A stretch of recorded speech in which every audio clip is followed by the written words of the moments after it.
जब मुंबई दिल्ली के मीडिया में जस्टिन बीबर छाए हुए थे और लाखों रुपए खर्च कर उनके कार्यक्रम में मुंबई जाने वालों के इंटरव्यू छप रहे थे, उस वक्त पश्चिम यूपी के सहारनपुर में दलितों के गांव शबीरपुर को जलाया जा रहा था। पुलिस की मौजूदगी में घर के घर उजड़ गए। साइकिलें, डब्बों में रखा राशन, कढ़ाई में बनी सब्जियां, अंबेडकर की किताबें और बच्चों के बस्ते भिजल कर खाक हो गए। महज 20 दिनों में तीसरी बार सहारनपुर का यह इलाका सुलग रहा था। देश के कथित राष्ट्रीय मीडिया के मुख्यालयों से इस इलाके की दूरी महज 180 किलोमीटर की, पर मीडिया दिल्ली सरकार के हटाए गए एक मंत्री की बागी अदाओं पर फिदा था। 3 तलाक की उबाऊ बहसों से टीवी चैनल अटे पड़े थे। गोया कि भारतीय मुसलमान की सबसे बड़ी समस्या 3 तलाक हो, जबकि इस समुदाय में महज 0.56% तलाक होते हैं। सबसे पहले उर्मिला जी, आपको शुक्रिया कि आपने कम से कम सहारनपुर के बहाने इस लार्जर इशू को आपने इस पे मीडिया मंथन प्रोग्राम ऑर्गेनाइज किया। एक तो सबसे महत्वपूर्ण सवाल यह है कि लैंड बड़ा एक इंपॉर्टेंट इशू रहा है। दलित जहां जहां दलित एट्रोसिटीज होती है, वायलेंट एट्रोसिटीज, उसमें भूमि का प्रश्न बहुत महत्वपूर्ण प्रश्न रहा है। लेकिन मैं थोड़ा सा, चूंकि मीडिया मंथन का प्रोग्राम है, तो मैं थोड़ा सा मीडिया पे आपको बिल्कुल ले जाना चाहता हूँ कि मैंने अपनी पीएचडी की है, तो उसमें एक पूरा चैप्टर मैंने पाटलिपुत्र अखबार पे लिखा है। 1914 में पटना से निकलती थी। और पहले मैं सोचता था, जब बिहार में देखता था कि रणवीर सेना और चाहे तमाम अभी 20-30 साल से देख रहा हूं कि दलित इश्यूज को वो स्पेस नहीं मिलता, तो पहले थोड़ा अचंभित होता था। लेकिन अब मैं मान के चलता हूं कि नहीं मिलेगा स्पेस, क्योंकि मुझे लगता है कि जो मीडिया भी है वो समाज का ही बाई प्रोडक्ट है। जो डोमिनेंट सेक्शन है समाज का, उसी का बाई प्रोडक्ट है। और नॉर्थ इंडिया जहां तक हम देख रहे हैं, और 19वीं सेंचुरी में मैंने काम किया है, तमाम इलाहाबाद, बनारस और पटना, आप देख लीजिए जो हिंदी मूवमेंट का पूरा बेल्ट रहा है। तो लार्जली मैं कह रहा हूं, अमूमन जो भारतीय जो नॉर्थ इंडियन मीडिया है, वो हिंदी, हिंदू, हिंदुस्तान के मोड से भी बाहर नहीं निकला है। चूंकि हिंदी, हिंदू, हिंदुस्तान में एंटी मुस्लिम फीलिंग भी था और एंटी दलित फीलिंग भी था। तो आपको वो रिफ्लेक्शन मीडिया, चाहे जितना भी आप हाई टेक्नोलॉजी आप लगा लीजिए, जहां पे मीडिया में जात पूछे बगैर, जाने बगैर, कम से कम कह लीजिए जाने बगैर नौकरी नहीं मिलती है। तो ये सब खुली सच्चाई हम सब जानते हैं। 2 दशक हमने भी पढ़ा लिया, कई मीडिया के। तो इसका क्या कवरेज पर भी असर पड़ रहा है इस सच्चाई का? जाहिर है, जो सोच लेकर आप जाएंगे मीडिया घराने में, जो काम करेंगे, वो सोच तो रिफ्लेक्ट होगा ना। और कई टीवी चैनल ऐसे मैं तो देखता नहीं, खाली हेडलाइंस 1-2 टीवी चैनल है, अभिज्ञान जी बैठे हुए हैं, हेडलाइंस देखता हूँ, वो इंपॉर्टेंट समाचार कोई दिखा तो देखता हूँ, अदरवाइज कई तो मदारी टीवी चैनल है। तो मदारी टीवी चैनल को ये कहते भी हैं कि हम 4th पिलर हैं स्टेट के। तो मुझे लगता है कि ये भी संविधान से पड़े नहीं है, और इनकी समीक्षा होनी चाहिए कम से कम। तो क्या आप ये कहना चाहते हैं कि ग्रास रूट लेवल पर स्पॉट सारे चैनलों के लेकिन वो आपके मुताबिक चैनलों में दिखाया नहीं गया? नहीं, सारे चैनलों के स्टिंगर्स वहां हैं, फुटेज है, वीडियोज है। जो डिसीजन मेकर लोग हैं, जो संपादक हैं, जो सीनियर प्रोड्यूसर हैं, वो अपने स्तर से फैसला करते हैं और वो खबर नहीं चलवाते हैं। मेरी बात मैं आपकी बात समझ गया। दूसरी बात जो मैं आपसे पूछ रहा हूं, इस सवाल का जवाब दें कि शब्बीरपुर में क्या पुलिस मौजूद थी? अगर थी और आपने घटनास्थल पर जाकर देखा, तो पुलिस का क्या रोल था? क्या ये बात मीडिया में आई है? मैं घटना के दिन ही, मैं 9 तारीख को गया था सहारनपुर। जो वहां के सरपंच हैं, उनके बेटे से मेरी बात हुई। उन्होंने कहा कि मेरे फादर ने 2 दिन पहले पुलिस को इन्फॉर्म कर दिया था कि लोगों का जमावड़ा लग रहा है।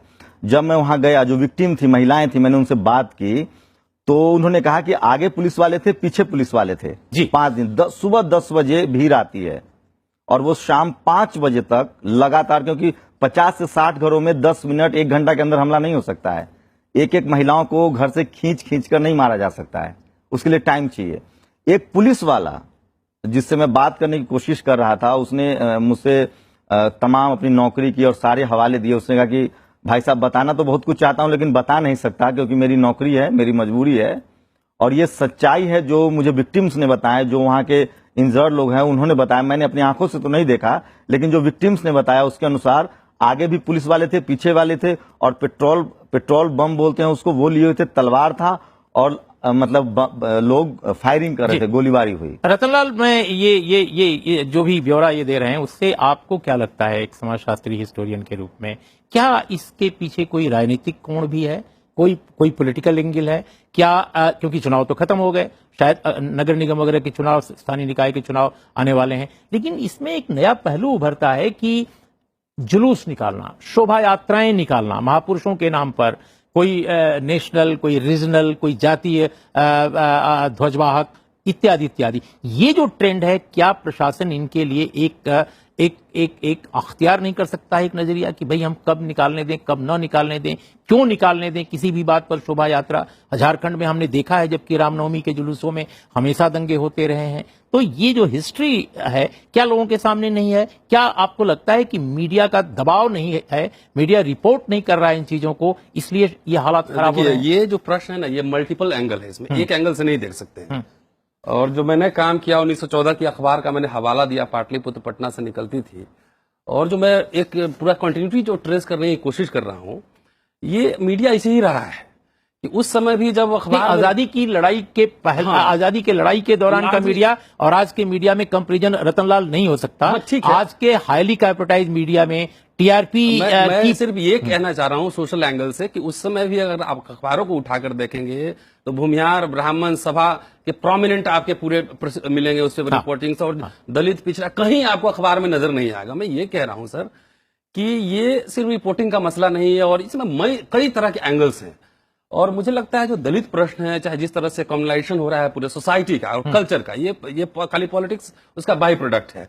तो आपको जो इसके सवाल, इसके जवाब, आंसर कहीं और भी ढूंढने पड़ेंगे। और जाहिर है कि जो लोग जिस माइंडसेट के साथ जो मीडिया घरानों में जाते हैं, चाहे जो जुडिशरी में जाते हैं या पार्लियामेंट में जाते हैं या विधानसभाओं में जाते हैं या एग्जीक्यूटिव में होते हैं, एसपी होते हैं, थानेदार होते हैं, तो आपने प्लेटफॉर्म चेंज किया है, लेकिन माइंडसेट आपका तो वही है।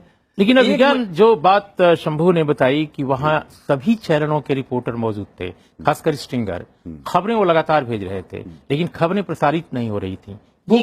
ये क्या पहलू है? क्योंकि जो इंटरनल डिसीजन मेकिंग, फैसला लेने का जो सिस्टम, और कहने में अब किसी को ना शर्माना चाहिए ना हिचकिचाना चाहिए। विनोद बैठे हैं, कमलेश जी, आपका मैं बड़ा सम्मान करता हूं बरसों से।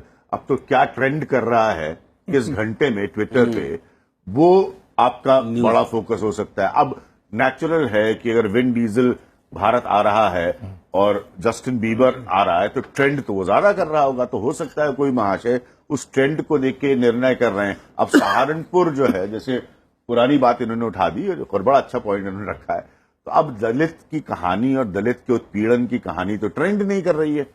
तो ये जो इसका नाम अब ट्रेंड पिलर रख देना चाहिए, trend pillar, not fourth pillar. हकीकत है। लेकिन विनोद, बहुत महत्वपूर्ण बात अभिज्ञान ने कही कि ट्विटर तय कर रहा है कि क्या बहस हो, क्या रिपोर्टिंग हो, फोकस कहां हो। मैं समझता हूं कि समय की सीमा के बावजूद आप चारों लोगों ने बेहद महत्वपूर्ण सवाल उठाए हैं, और सवाल इस बात का है कि क्या मीडिया इन सवालों को स्वयं शिद्दत के साथ महसूस कर रहा है, वो ये क्या फील कर पा रहा है कि समाज में विभिन्न कोणों से उस पर भी सवाल उठाए जा रहे हैं, उसके कवरेज पर, उसकी सोच पर, उसकी संरचना पर। इसी टिप्पणी के साथ आज की चर्चा का हम समापन करते हैं। देखते रहिए राज्यसभा टेलीविजन।